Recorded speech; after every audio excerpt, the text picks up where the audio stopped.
The Seattle Seahawks were in the wrong place, Texas Stadium, at the wrong time, noon on October 11th. Suddenly, they were small animals in the lights of a semi that had barreled all the way from Philadelphia. The Seahawks were the first to feel the four-quarter power of a deep, emotionally driven defense that would take apart lots of unsuspecting teams. The score was 27-0. The Seahawks totaled 62 yards. That same day in Kansas City, the Chiefs were just finishing a 24-7 grounding of the Eagles, and Kansas City was next. The Cowboy coaches were edgy all week. They felt that Kansas City was a year, maybe 2 years, ahead of the Cowboys. Johnson thought they were the most complete, if not the most talented team in the league. And left tackle Mark Tuinei had hurt his back, and reserve Alan Weingrad would have to handle Derek Thomas, the Chiefs' Charles Haley. Kansas City led the NFL with 23 sacks. But the respect was not reciprocated. During warm-ups, the Chiefs were cracking jokes and cutting up, apparently thinking this game would be a laugher. The Chiefs scored first with a field goal, but the Cowboys came right back to take a 7-3 lead.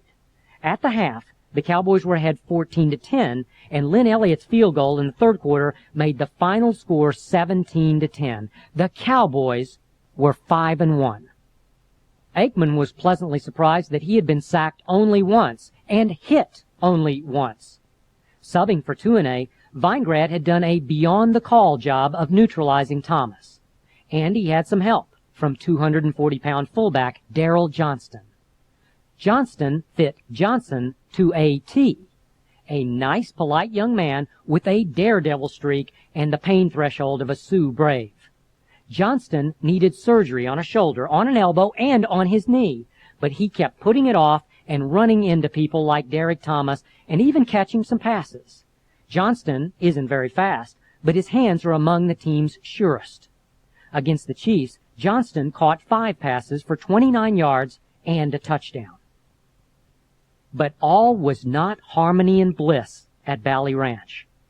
Dave Wannstedt's Monday afternoon meeting with his defense left Wannstedt as depressed as he had ever been with the Cowboys.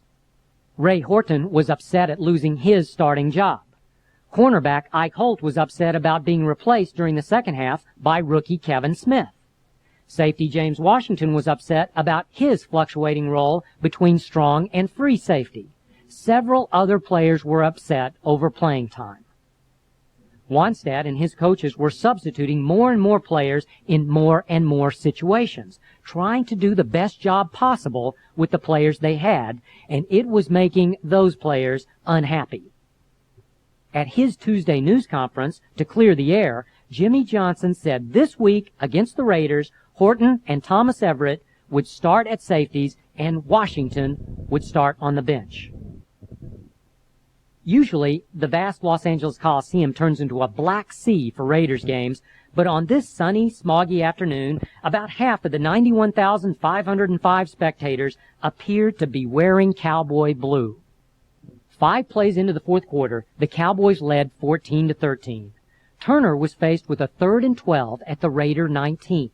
It was a passing situation, but Turner called a lead draw instead. It went for 13 yards and a first down that set up the clinching touchdown. The Cowboys won 28-13. And what of the defense's inflamed egos and inner turmoil of the previous week? The Raiders had a total offense of 165 yards and were 0 for 8 on third down conversions. Once again, everything was forgotten on Sunday. On the flight home, several Cowboys listened to one of the country's hottest rap groups, Boys to Men.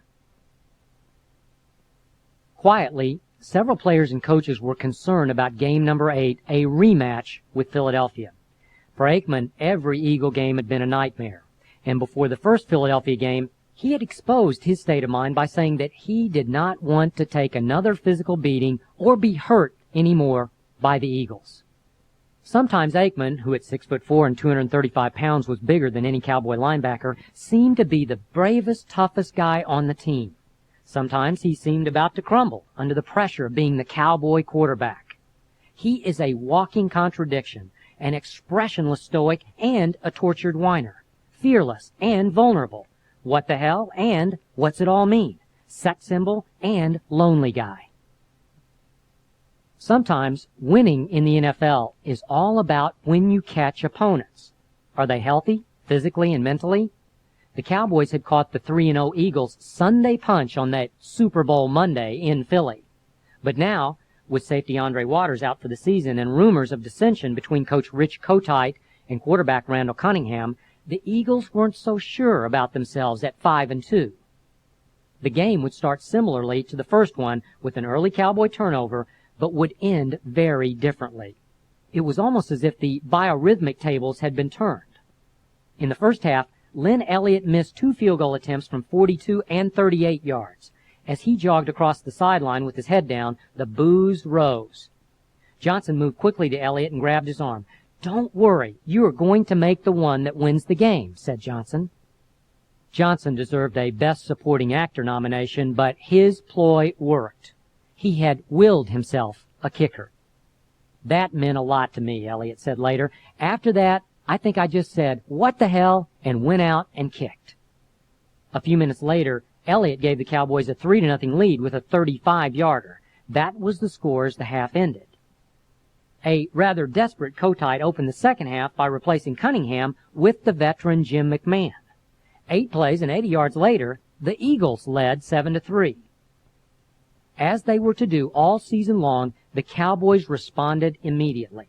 Aikman hit Irvin, then Novacek, then Kelvin Martin in swift succession, then found Martin again in the end zone this time for a 23-yard score. In the fourth quarter, Emmitt Smith took over and wore the Eagles down. With 115 yards in the second half, Smith totaled 163 yards on 30 carries. For his efforts against All-Pro Reggie White, 330-pound tackle Eric Williams was named National Football Conference Offensive Player of the Week. The final score, Cowboys 20, Eagles 10. But perhaps the bigger story was Troy Aikman. He had taken charge of the team. "I have never seen Troy so excited in the huddle," Nate Newton said. "He wanted to kill those guys." Detroit was next. They were the team that had demolished the Cowboys 38-6 in the divisional playoff game the year before. And although they were only 2-6 at this point in the year, Johnson was saying privately that the Cowboys were ripe to be upset by a dangerous but inferior team. When Jimmy Johnson's itinerary says the team's charter will depart at 10:30, the plane leaves at 10:30. But on this Saturday before the Detroit game, something was wrong. It was 10:32, 10:33, 10:34, and the plane didn't budge. Seat 20C was vacant. Johnson waited 7 long minutes before reddening and saying, "Go." Michael Irvin had missed the flight. He had not called. Even his best friend, tight end Alfredo Roberts, had no idea what happened to Michael Irvin. The closer the flight got to Detroit, the closer Johnson got to the edge. From Detroit's Metro Airport, the team was bused straight to the Silverdome for the usual Saturday walkthrough, a brief mental drill. Usually, Johnson bounces among the players, joking and encouraging and reminding. Not this time. Through the entire 30-minute session, Johnson stood at midfield, arms folded, staring into the empty stands, fuming. Punter Mike Saxon had never seen Johnson's face so red. Minority owner Mike McCoy talked later about what had occurred to others. McCoy doubted that Johnson put Irvin up to it, but if anyone could take the heat for something like that, it would be Irvin. And neither one of them would ever tell. Was this Johnson's calculated risk to stir up the team he thought might be ripe for an upset? Irvin arrived by commercial flight in the early evening. He had overslept, he said. Angrily, he refused to comment to reporters and did not publicly apologize. Irvin did not start the game. Johnson fined him $1,000, but without him, the Cowboy offense looked shaky on the first series. As they hustled back onto the field for their second possession, Irvin's punishment ended.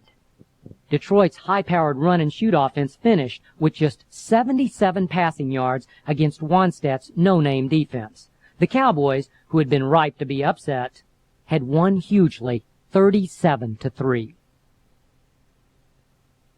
In the NFL, an easy game is never really an easy game. The next week at home against the Rams, the Cowboys didn't play horribly.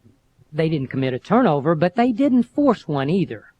According to Dave Wannstedt, the Rams just played a near-perfect game. Jim Everett, their quarterback, put on a clinic. He made all the right choices and all the tough throws and kept getting rid of the ball fast. But the Cowboys also missed an amazing number of tackles. Rams 27, Cowboys 23. The coaches would say later that they had never worked harder and felt more pressure than they did preparing for the Cardinals in Phoenix the following week. To them, this game was a turning point. It could be the whole season. They were grinding, their favorite word for hard work. They were grinding because, after the Rams game, they weren't sure how good their team was. They were grinding because Phoenix quarterback Chris Chandler had put their secondary through a grinder, 338 yards passing in Dallas. They were grinding because the 3-7 Cardinals had upset the Redskins and 49ers at Sun Devil Stadium in Tempe. They were grinding because if they got lost in the desert, they had to play the Giants 4 days later, then 3 tough road games at Denver, at Washington, at Atlanta. If they didn't snap back from the Rams loss, they were in a position to lose 6 in a row. The crowd of 72,439 that Sunday was the Cardinals' largest ever, and it had a blue tent. The weather wasn't too hot, but Chris Chandler was blazing. Against a defense that was missing Charles Haley with a groin pull, Chandler hit 5 of his first 7 passes, including a 2-yard touchdown flip. The Cardinals led 7-0 and were on the move again. With 3rd and 5 at the Cowboys' 46, Wannstedt gambled on 8 defensive backs and only 3 pass rushers. One of them, Jim Jeffcoat, who was trying to prove that the Cowboys could stop quarterbacks without Charles Haley. As Chandler scrambled left, Jeffcoat broke free of his blocker and chased down the quarterback. As the two of them tumbled and rolled over, 300-pound Leon Lett bounced on top of them. Chandler was carried off on a stretcher with what turned out to be badly bruised ribs. That one play was probably as important as any all season for the Cowboys. Without it, perhaps, the Cowboys would have lost to Chandler's Cardinals, lost confidence, and lost several more games. The Cardinals were forced to play former starter Tim Rosenbaugh, who was covered with rust and soon with Cowboy rushers as well. The Cardinals became inept on offense. The Cowboys survived in the desert 16-10. On Tuesday, Norv Turner told the media that his offense was in a lull, but not a slump. On Thanksgiving Day against the Giants, his players seemed to be among the skeptics in the first half. The Cowboy highlights of a 9-3 halftime lead were 3 field goals by Lynn Elliott, which set a franchise record for consecutive field goals. Incredibly, this was the same Elliott who had been in danger of losing his job, if not his mind, less than 4 weeks before. Between halves, Johnson unloaded in the locker room. Maybe he was too convincing. The Cowboys played hard in the second half, perhaps too hard. With Giant quarterbacks Phil Simms and Jeff Hostetler out, the Giants could not generate much offense, and the Cowboys' fourth quarter 23-3 lead seemed safe. Yet, on a 4th and 2 play, Johnson encouraged Turner to call a pass rather than go for another field goal. A few plays later, the score was 30-3. In came rookie quarterback Dave Brown for the Giants, replacing third stringer Kent Graham. They held the ball for the next 15 plays, although 6 of them were penalties. Brown was sacked 3 times and hit 4 more times. In 15 tries, the Giants had gained 10 yards. Several Giants were furious with the Cowboy coaches for the 4th down play and the fourth quarter blitzes. Veteran Leonard Marshall said, "That was one of the unclassiest moves I've ever seen. Like I told some of the young guys here, don't you ever forget that move." Cowboy coaches seemed genuinely surprised by the criticism. Remember, their team had nearly blown a 34-point lead at Giant Stadium. Wannstedt also noted that many backups had played on the final New York possession, and he insisted he had called only one all-out blitz. Johnson considered the criticism for a while and decided it was a compliment. To Johnson, dominant teams dominate. But after the game, he was melancholy. The stress was visible. In his first year at Miami, his team had been a dissension-racked 8-5. And in 1989, following Tom Landry, the Cowboys were 1-15. Johnson had been through an awful lot to get to this point, and he just didn't want to see the whole thing crumble. On the Tuesday before the Denver game, Nate Newton and Charles Haley found themselves alone in the locker room near Haley's cubicle. I happened to walk through in time to hear Haley say, "You're fat ass." Haley gave Newton a little shove and seemed to be playing around. Newton was not smiling. "You're lucky I like you, Charles," Newton said, fists balled at his sides. Noticing me, Newton motioned me over with his head. Newton is smart enough to know that a fist fight with Haley in Jimmy Johnson's locker room on December 1st would not be a good idea. My instincts told me that Newton wanted my presence to break the tension.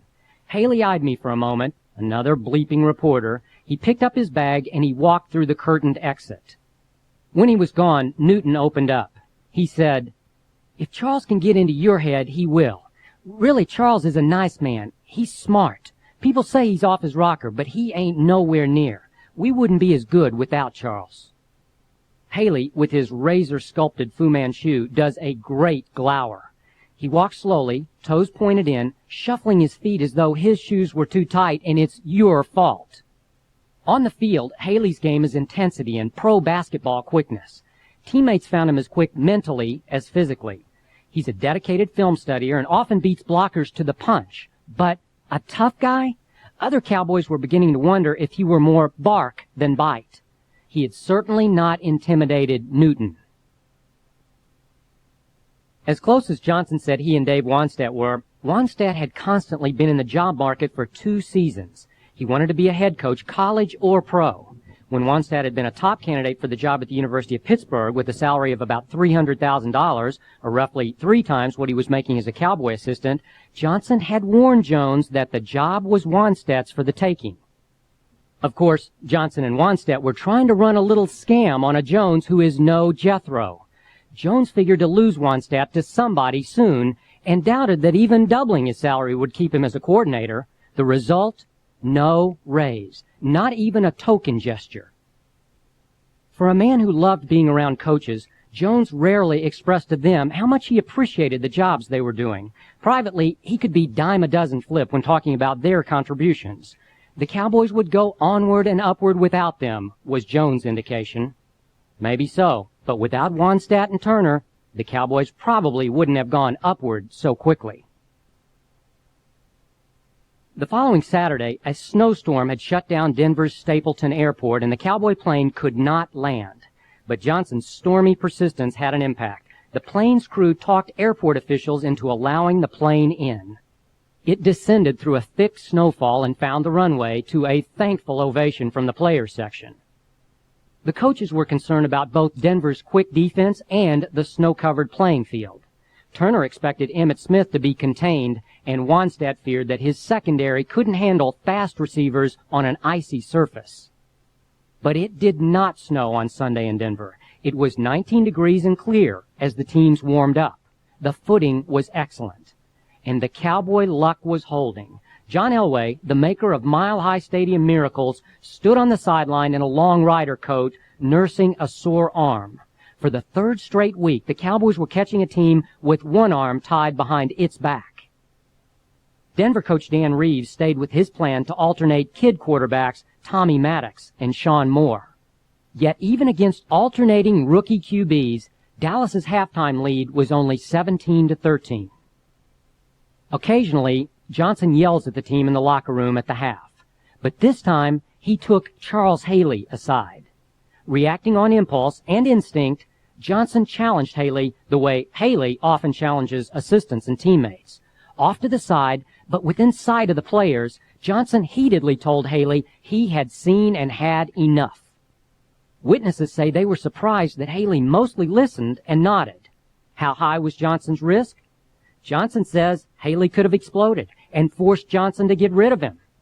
But Haley responded positively. Haley, with just 2 sacks all season, had 2 in the second half. But even without Elway, the Broncos weren't in a moral victory mood. With night and the temperature falling, they led 27-24 in the fourth quarter. Then the Cowboys put together a drive that Super Bowl seasons are made of.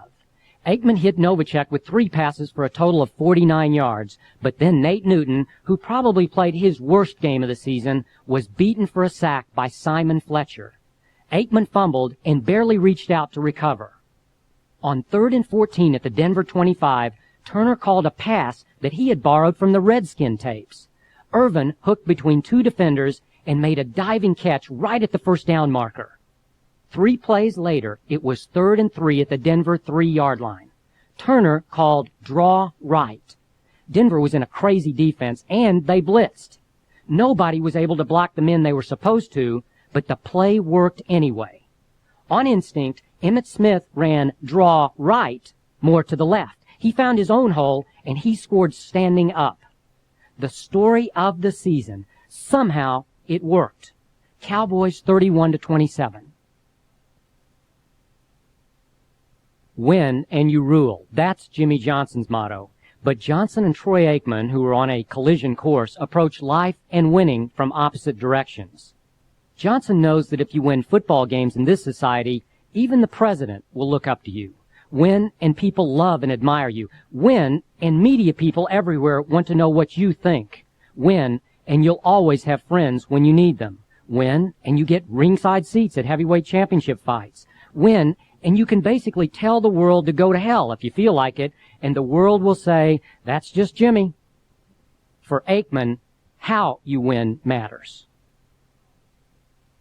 For the first time all season, the mood at Valley Ranch shifted dramatically from tense to tranquil. Johnson's Cowboys thought they could beat the Redskins, and their confidence calmed the coaching staff. In the first half of the game, their confidence looked well placed. They led 17-7, and the Redskins' touchdown had come on a trick play. Still, the Redskins hung tough, and in the third quarter, Aikman threw an interception that threw the momentum to Washington.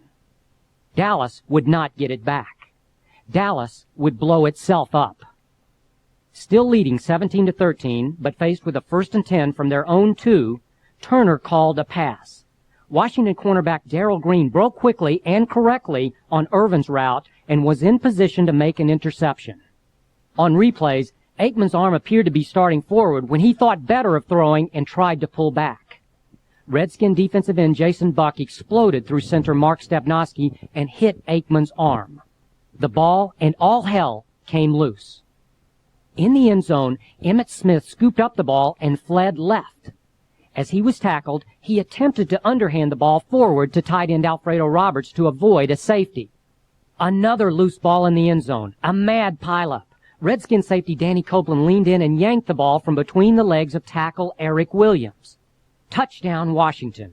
The Redskins led 20-17, and that's how it ended. But for the Cowboys, the night had just begun. Johnson dressed quickly and headed for the team bus. There, he is always given a tape of the game, taken straight off the network feed, which he watches on a small tape player. Usually, halfway through the flight home, he has finished watching the game as the TV audience saw it. But this time, Johnson almost had time to finish before the plane took off. Thunderstorms had closed the Dallas-Fort Worth airport.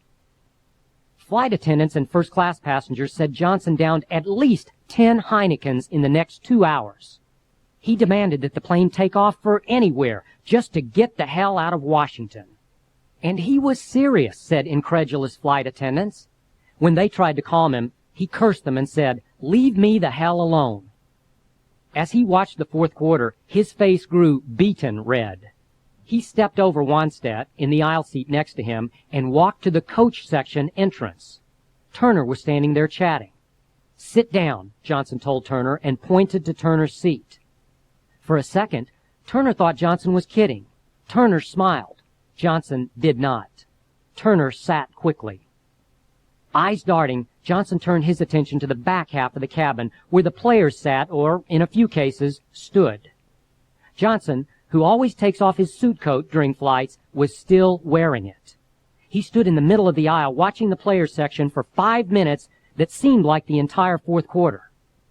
Perhaps he was calculating the odds. What if he blew up at a player in full view of 30 or so members of the media?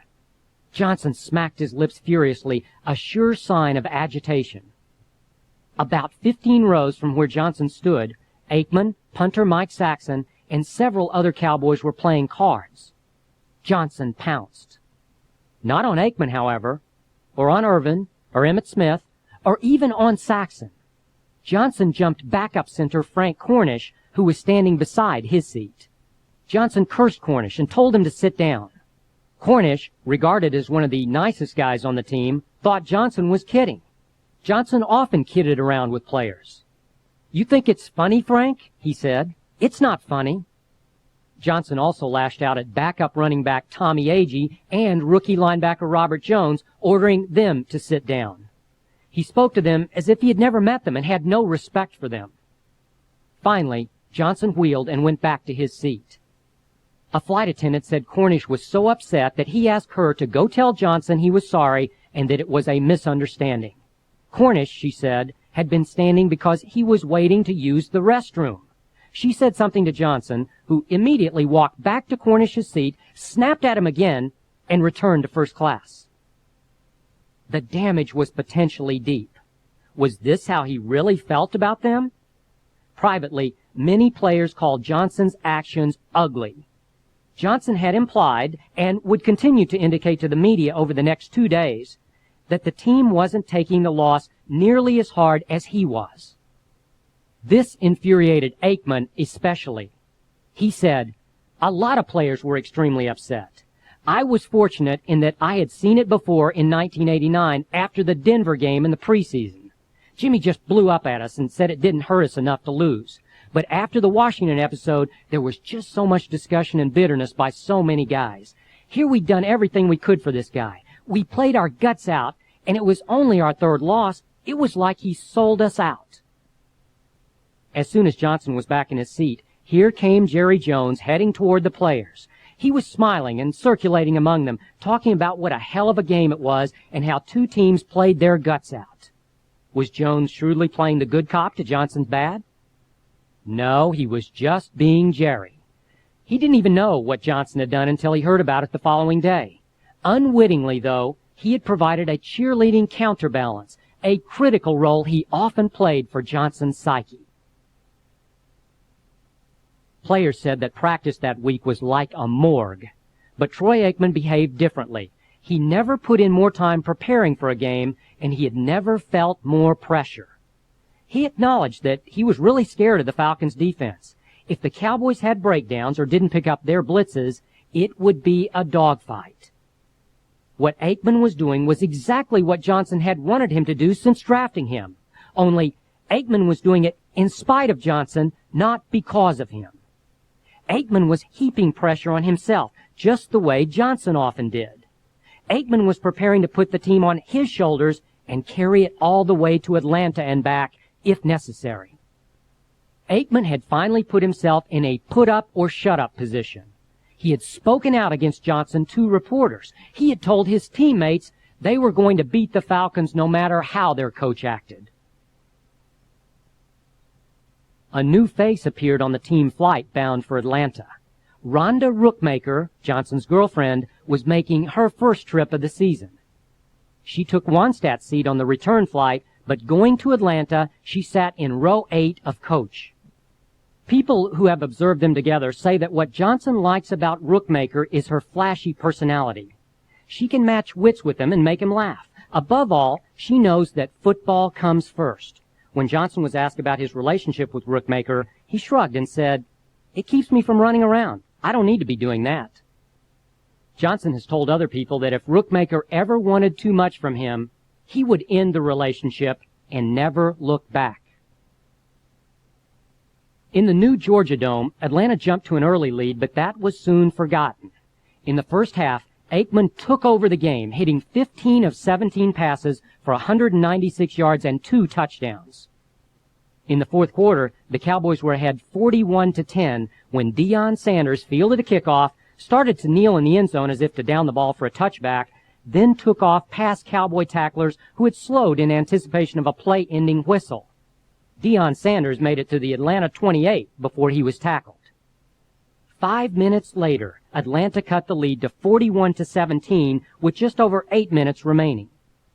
In a season first, Johnson called the team together and chewed it out on the sideline.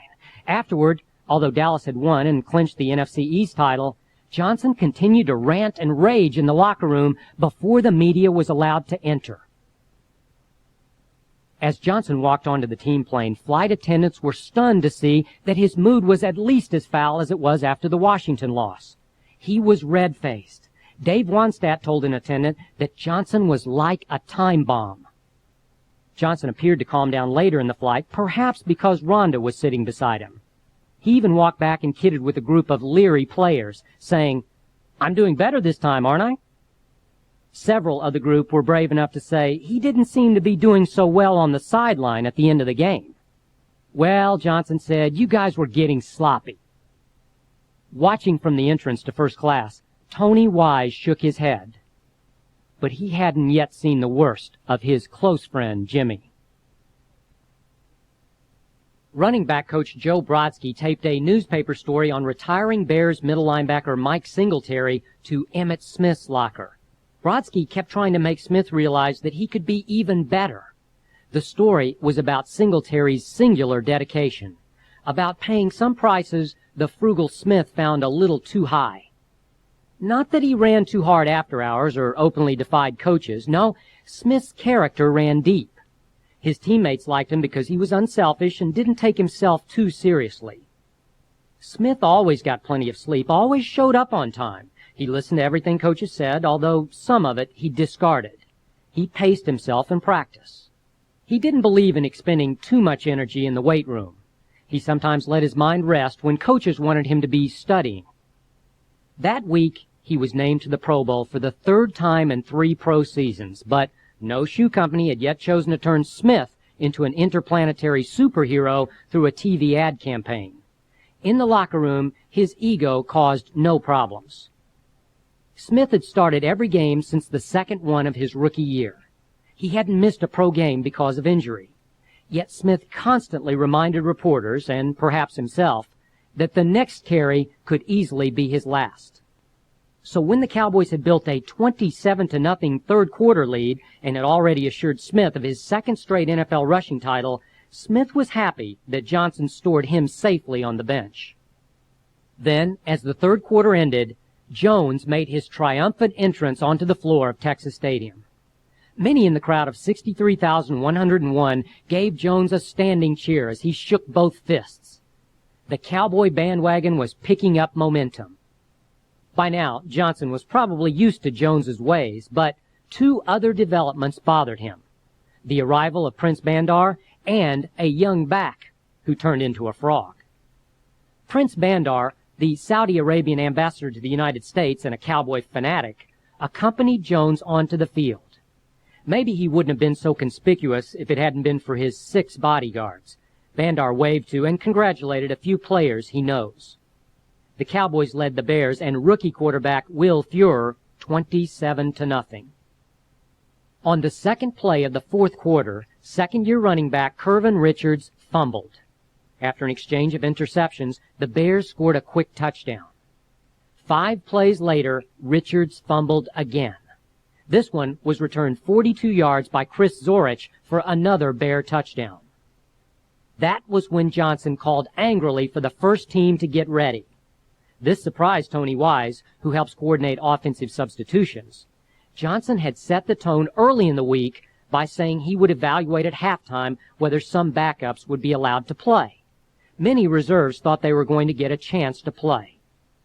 Smith and Aikman began to get ready, but Norv Turner strongly suggested from the press box that they not be sent back into a game that had no effect on the Cowboys' playoff position. Johnson backed off, although he wanted and got some first-teamers back onto the field. The game ended Dallas 27, Chicago 14. But for the winning Cowboys, the locker room was a subdued confusion of mixed emotions. Johnson again chewed out the team for sloppy play.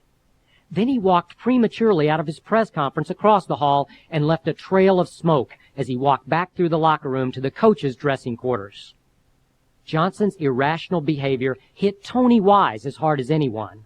Wise's face was as red as Johnson's had been. Wise said, "This is crazy. Whether anybody around here believes it or not, we beat a pretty good football team today." Wise would soon be helping coach the Bears. As Wise spoke, Johnson was already in Jerry Jones's suite, furious about the grand entrance by the Jones-Bandar entourage with a quarter left to play. Later, he indicated that his anger toward Jones had been building all season, that he felt he constantly had to overcome Jones's intrusions. Johnson told Jones exactly why he had gone too far with Bandar. As usual, Jones just rode out Johnson's storm, assuring him that the last thing he wanted to do was interfere with his coaching. Fortunately, Johnson did not see Jones's no-big-deal reaction the next day, or he might have quit, as assistants feared he would the night before. To Jones, it was all just part of the Jimmy package, typical and predictable. Jones believed he knew exactly how to handle Johnson. Aikman and other team leaders weren't so sure. The day after the Bears game, Johnson cut Irvin Richards. He no longer trusted the running back, and of course the move saved a salary. Mike McCoy felt it was a sound move.